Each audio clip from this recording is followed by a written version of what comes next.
गडचिरोलीतील मेळघाटातल्या कोलमडलेल्या आरोग्य व्यवस्थेचं भीषण वास्तव चव्हाट्यावर आलेलं आहे। अमरावतीत डेंग्यू बाधित महिलावर चक्क जमिनीवर उपचार सुरू केल्याचं घटना समोर आलेली आहे। अमरावतीच्या मेळघाटातून आरोग्य व्यवस्थेचा गलथान आणि निष्काळजीपणाचा कळस गाठणारा हा प्रकार समोर आलेला आहे।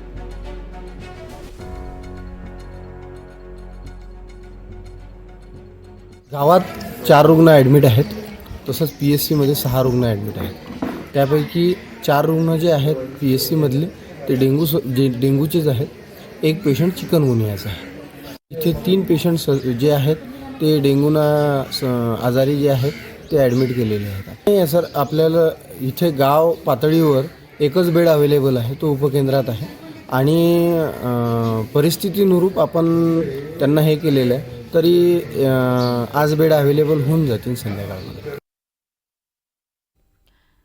अमरावतीत डेंग्यू बाधितांवर जमिनीवर उपचार सुरू असल्याचं व्हिडिओ समोर आलेला आहे। मेळघाटातल्या आरोग्य व्यवस्थेचं हे भीषण वास्तव सध्या समोर आलेलं आहे, त्यामुळे सगळीकडेच आश्चर्य व्यक्त केलं जात आहे।